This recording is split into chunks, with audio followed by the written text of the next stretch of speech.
বিসমিল্লাহির রহমানির রহিম। ঘুরে ফিরে আমার দেশ কত সুন্দর বাংলাদেশ, আমার জন্মস্থান। এখানে আমি জন্ম নিছি। এই তাল গাছটা এটা আমাদের মানে এটা বেশি বয়স না আর কি। তারপরও এই তাল গাছের ভিতরে বাবুই পাখির বাসা, সেটা বিষয়ে আমি পরে আসতেছি। আমার ভাতিজা এখানে এই চকের ভিতরে, আগে এই চক ছিল না, মানে এই পুষ্কুনি ছিল না। এখানে এই চকের ভিতরে এখানে আমরা জন্মস্থান হইল। এই যে চকটা দেখতেছেন আপনারা, এই যে মাঠটা ধানের,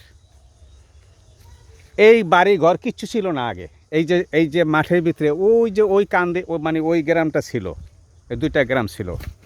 আমি এই কারণে বলতেছি ওই গ্রামটা ছিল। এই যে এখানে যে একটা নতুন গ্রাম হয়েছে এটা ছিল না।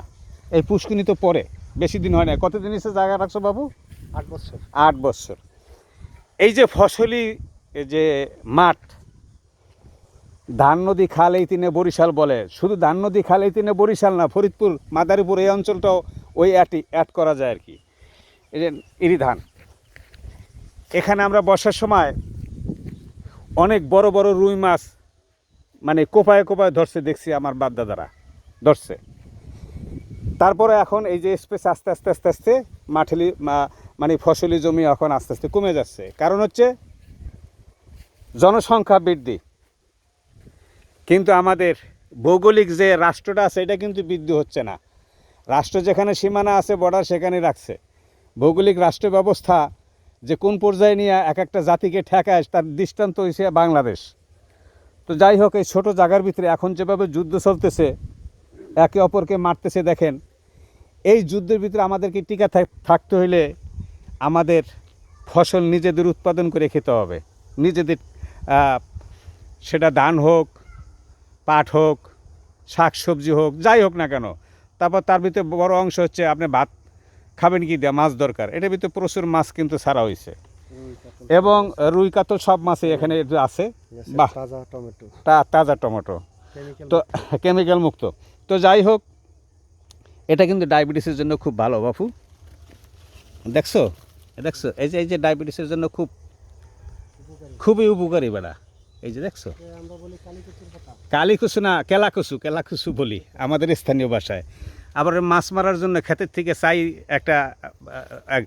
কিন্তু যে বিষয়টা আমি বলতে চাচ্ছি, যে আশ্চর্যজনক বিষয়, যে আমরা মালটা খাই কাশ্মীরের মালটা, সেই মালটা আমাদের এই ছেলেপেলেরা এরা বাড়িতে আইনা লাগাইছে। আমি দেখাচ্ছি পর্যায়ক্রমে। এবং এত ছোট গাছে যে লেচু ধরবে, এই যে লেচুর ইতারছে, এটা মানে এটা চায়না থ্রি না? হ্যাঁ, চায়না থ্রি। আমি তো নামও জানি না।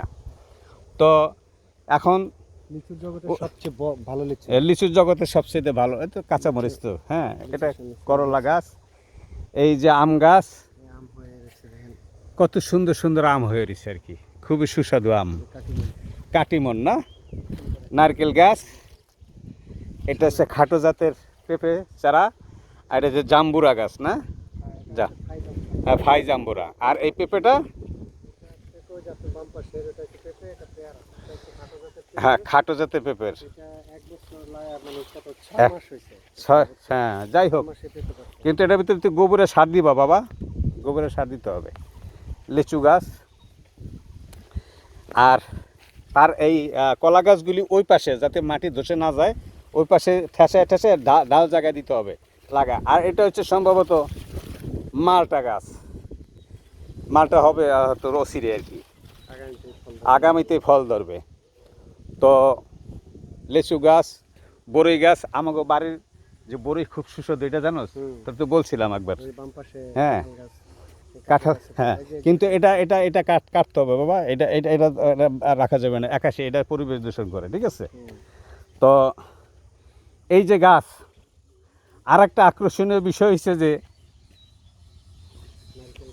এই যে শন, এই শনের ক্ষেত ছিল আগে অ্যাভেলেবেল। আমরা যখন ছোটো ছিলাম, মানুষে অধিকাংশ ঘর বাড়ি করছে শন দিয়ে।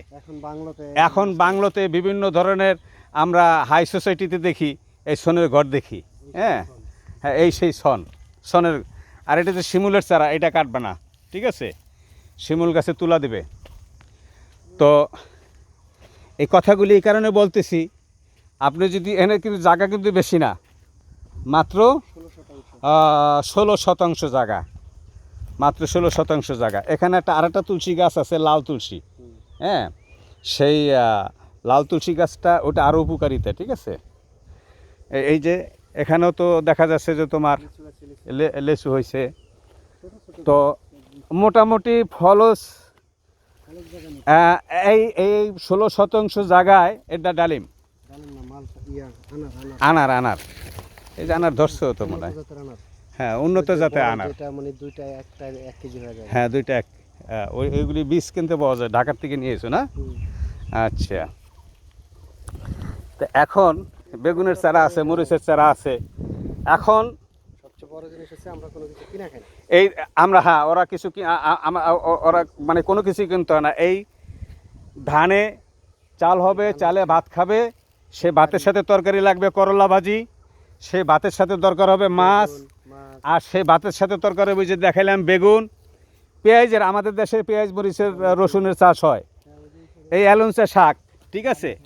এই এলঞ্চা শাক আমাদের দেশে ছাগলে খায়, মানুষ খুব কম খায় দেখি, কারণ অন্যান্য দেশে বিক্রি হয়। এই যে করলা ফুল ছাড়ছে মোটামুটি। তো সর্বমোট কথা হয়েছে যে এখানে তো একটা কলাও আছে, এই যে কলার ছড়ায়, এটা বাংলা কলা। বেটা রোহিঙ্গা রিফিউজি ক্যাম্পের ভিতরে আমরা এক পিস কলা কিনে খাইছি, এই একই কলা কিনে খাইছি 10 টাকা করে পিস, এখন তো 15 টাকা, 60 টাকা হালি। তো আর এখানে খাওয়ার মতো লোক নাই। এটা কিন্তু বড় জাতের হেলঞ্চা শাক, ঠিক আছে, হ্যাঁ। তো 2 কেজি 2.5 কেজির উপরে এক একটা মাছ। তো এখন কথাগুলি এই কারণে বলতেছি যে আপনি আমি যদি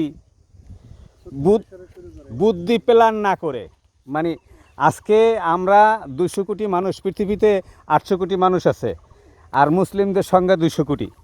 এরা চতুর্দিক দিয়ে যে মার খাচ্ছে, একদিকের মার না, শারীরিক মার তো আছে, সামরিক শক্তি দিয়ে বোম ঠোম ফুটে মারতেছে, আবার আপনাকে আমাকে অর্থনৈতিকভাবেও মারতেছে, আবার চারিত্রিক দিক দিয়েও মারতেছে। আসলে তারা মারতেছে না, আমরা নিজেরাই মরতেছি। আমরা কেন প্রযুক্তিকে অ্যাকসেপ্ট করি না?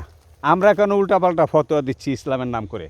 এই জিনিস থেকে বাইর হয়ে আমাদেরকে আমাদের মহানবী যে শিক্ষা দিয়ে গেছেন, সেই শিক্ষার ভিতরে ঢুকতে হবে। আমাদের মহানবী কিন্তু ওই আরব দেশেও কিন্তু খেজুর গাছ লাগাইছে, তার দৃষ্টান্ত আছে, তার লাগানো খেজুর গাছ এখনও আছে।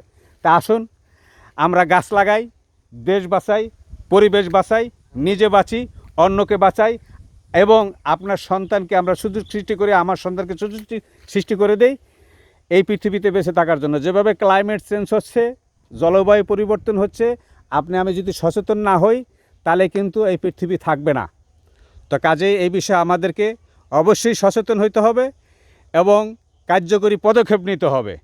স্বয়ংসম্পূর্ণ বাংলাদেশ গড়ে তুলতে হলে বুদ্ধি, মেধা এবং এই মেধার সাথে সাথে প্রযুক্তি নির্ভরশীল হতে হবে। যে যেখানে থাকবেন ভালো থাকবেন, আর একটা জিনিস বলবেন না, আপনার প্রতিবেশীকে অবশ্যই ভালো রাখবেন।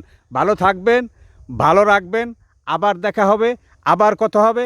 এরকম সুন্দর যেখানে এই যে অল্প জায়গার ভিতরে পেঁপে বাগান আছে, মালটা বাগান আছে, মাছ আছে, ফসল আছে, সেখানে। আসসালামু আলাইকুম।